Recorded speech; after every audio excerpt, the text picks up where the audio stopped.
안녕하세요. 오늘은 마이클 리스터의 책 편안함의 습격. 우리가 되게 좋다고 생각하는 편안함 있잖아요.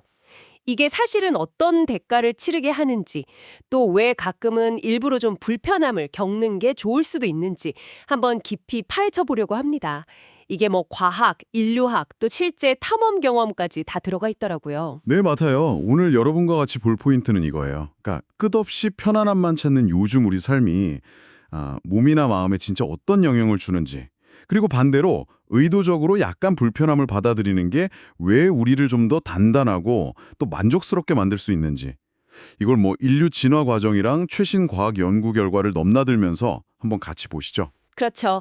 사실 뭐 인간이 본능적으로 안전하고 따뜻하고 배부른 거, 그러니까 편안함을 찾는 건 너무 당연하잖아요.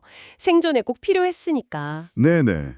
근데 지금 우리가 누리는 이 뭐랄까 항상 편안한 상태, 이게 인류 전체 역사로 보면 정말 눈 깜짝할 사이 호모사피엔스 역사의 0.03%밖에 안 되는 아주 짧은 기간의 현상이래요. 바로 그 지점입니다. 99.97%의 시간 동안 우리 조상들은 뭐 굶주림, 추위, 엄청난 육체 노동, 심지어 막 포식자 위협 같은 그런 불편함 속에서 살아남으면서 진화했거든요. 생존 자체가 스트레스였겠네요. 그렇죠. 생존이랑 직결된 스트레스였죠. 근데 오늘날 우리가 겪는 스트레스는 뭐 예를 들면 출퇴근길 교통체증이나 회사 업무 마감 압박, 아니면 SNS 보면서 남들이랑 비교하는 거. 이런 건 종류가 완전히 다르다는 거예요. 아, 그런 생활 방식의 엄청난 변화가 그냥 올 리는 없겠죠. 대가가 있을 텐데 신체적으로 보면 뭐 비만율 폭증하고 미국 성인 70%가 과체중이나 비만이라니 또 당뇨, 심장병 같은 현대 질병도 늘어나고요. 네, 그렇죠. 심지어 선사시대 여성 팔 힘이 현대 조정선수보다 더 셌다는 연구 결과도 있다는데 와, 이건 좀 충격인데요? 네, 신체 능력 저하가 그만큼 심각하다는 거겠죠. 정신건강 쪽도 마찬가지예요. 뭐 우울증이나 불안장애, 아니면 여러 중독 문제, 또 안타깝지만 자살률 증가 같은 것들이 계속 보고되고 있잖아요. 특히 스마트폰 같은 거요. 언제든 쉽게 자극을 얻으니까 멍 때리거나 지루함을 느낄 시간이 그냥 사라져버렸어요.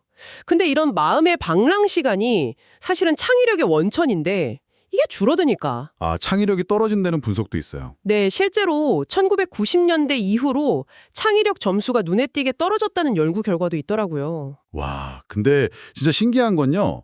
실제 위험이 줄었는데도 우리 뇌는 계속 새로운 문제를 찾는다는 거예요. 그 데이비드 레버리 박사 연구였나요?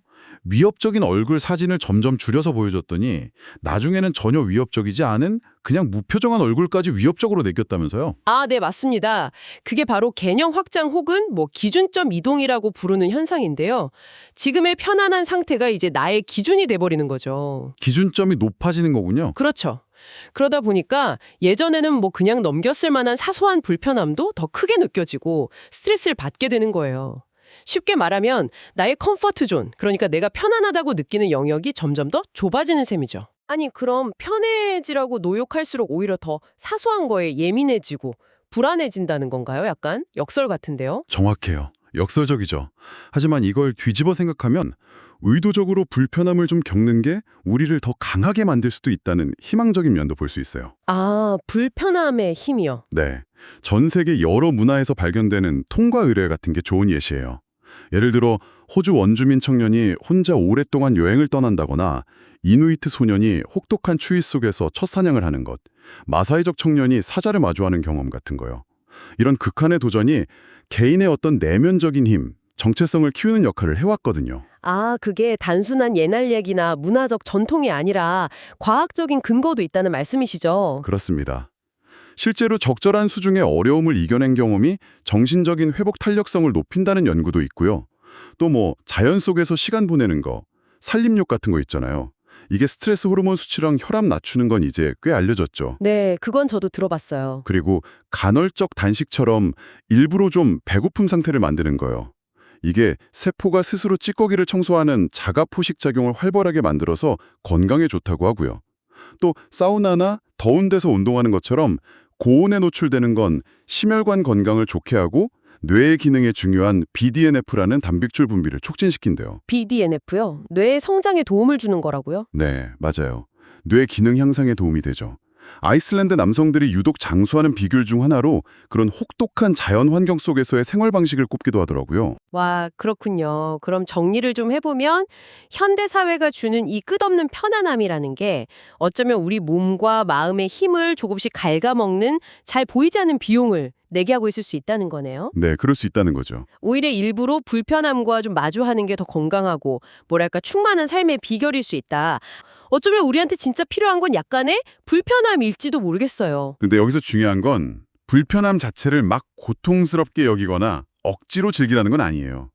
그보다는 삶의 그냥 자연스러운 한 부분으로 받아들이고 이걸 성장의 발판으로 삼는 태도가 핵심이라는 거죠. 태도의 문제군요. 네.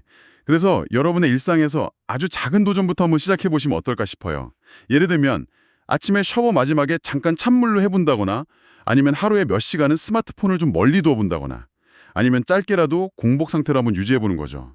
이렇게 스스로 편안함의 경계를 조금씩 넓혀보는 거예요. 네, 작은 시도들이 중요하겠네요. 마지막으로 여러분께 이런 질문을 던져보고 싶습니다. 우리 조상들은 끊임없는 불편함과 도전 속에서도 결국 살아남고 번성해 왔잖아요. 그렇다면 오늘날 우리가 그렇게 추구하는 이 안락함 속에서 혹시 우리가 놓치고 있는 인간의 어떤 더 본질적인 경험이나 잠재력 같은 건 없을까요?